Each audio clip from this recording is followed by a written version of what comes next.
محمد نواز اتاری رحیم یار خان سے۔ مفتی صاحب سے میرا سوال یہ ہے، کئی دکاندار اپنے نام کا شاپر چھپاتے ہیں، اسی شاپر کے اندر جوتی کا ڈبہ ڈالتے ہیں، کئی لوگ اپنے گھروں میں جا کر شاپر کو پھینک دیتے ہیں، اس میں احمد لکھا ہوتا ہے، محمد شریف لکھا ہوتا ہے، تو اس طرح کیا دکاندار گناہگار ہوگا یا گاہک جو جا کر پھینک دیتا ہے؟ رہنمائی فرما دیجیے۔ اصل دیکھیں، جو اس طرح کے نام رکھتے ہیں ان کو خود ہی احتیاط کرنی چاہیے، ٹھیک ہے، کیونکہ ایک تو جوتے رکھ رہے ہیں اس میں، بھلے نئے جوتوں کا ڈبہ ہے وہ اس کے اندر رکھا جا رہا ہے،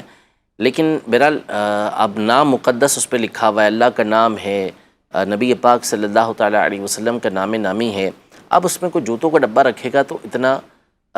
اچھا محسوس نہیں ہوتا، بعض اوقات بے ادبی بھی لگ رہی ہوتی ہے، تو نام رکھنے والے کو خود احتیاط برتنی چاہیے کہ وہ اس طرح کے نام رکھے ہی نہ، اور ایسے نام رکھے جو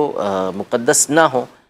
تو یوں بے ادبی سے حفاظت رہے گی، چاہے جوتے والے ہوں اور افراد ہوں۔ بڑے بڑے کارٹن ہوتے ہیں، اس پہ نام لکھا ہوتا ہے، پھر اسی کے اوپر بیٹھے ہوتے ہیں، بعض اوقات بل بنتے ہیں تو بل پھاڑتے ہیں اور اس کو پھینکا ہوا ہوتا ہے، ڈبے ان کے ہوتے ہیں جس کے اندر چیزیں ہوتی ہیں تو وہ روڈوں پہ بکھری ہوئی ہوتی ہیں، تو یہ بڑی آزمائش کا سامنا کرنا پڑتا ہے، تو اس لیے جو